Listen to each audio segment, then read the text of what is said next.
Достар, бүгін біз сіздермен ерекше кітап туралы сөйлесеміз. Бұл Марк Мэнсонның «Бәріне қолыңды бір сілте» атты бестселлері. Міне менің қолымда қазақша және орысша аудармалары. Жалпы бұл кітап сіздің өмірге деген көзқарасыңызды түбегейлі өзгертуі мүмкін. Ал егер дайын болсаңыздар, бастайық.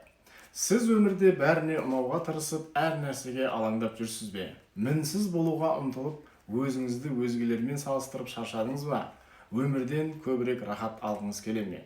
Олай болса, сізге Марк Мэнсонның «Бәріне қолыңды бір сілте» атты кітабы керек. Бұл классикалық мотивациялық кітап емес, бұл шындықты тікелей бетке айтатын, өміріңізге жаңа көзқарас беретін туынды. Бүгін осы кітаптың ең маңызды ойларын талдаймыз. Біріншіден, бәріне мән бермеу. Адамдар көбінесе бәріне үлгергісі келеді. Біз танымал болғымыз келеді, бай болғымыз келеді, бәрін бақылағымыз келеді. Бірақ шындық қандай? Біз бәріне мән бере алмаймыз. Мэнсон айтады, біз не нәрсеге мән береміз, соған қарай өміріміздің сапасы анықталады дейді. Сондықтан сіз үшін шын мәнінде не маңызды екенін анықтап, қажетсіз нәрселерге алаңдамау керек. Практикалық кеңес. Өзіңізге сұрақ қойыңыз. Бұл нәрсе мен үшін шын мәнінде маңызды ма? Егер жауабыңыз жоқ болса, онда оған уақыт пен энергияңызды жұмсамаңыз. Екіншіден, өмір қиын. Қоғам бізге өмір оңай болу керек деп үйретеді. Бірақ бұл иллюзия. Шын мәнінде өмір қиын. Әркімнің өз проблемасы бар және бұл қалыпты жағдай.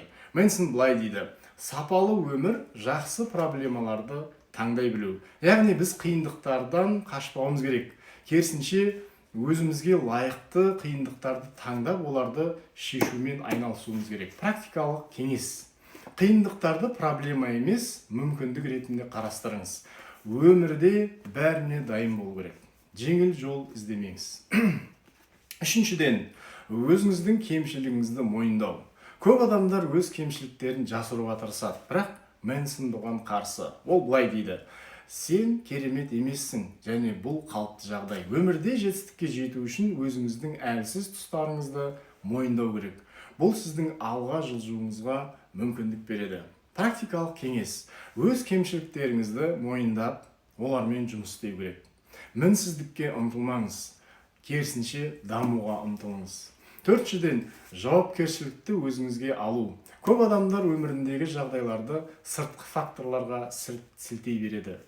Менің басшым жаман, немесе отбасым мені қолдамайды, маған мүмкіндік бермейді дейді. Бірақ Мэнсон былай дейді: сіздің өміріңізге сіз ғана жауаптысыз. Бұл өте қатал, бірақ өте шынайы ақиқат. Практикалық кеңес. Өзіңізге сұрақ қойыңыз: менің өмірімдегі жағдайлар үшін мен қандай жауапкершілік ала аламын?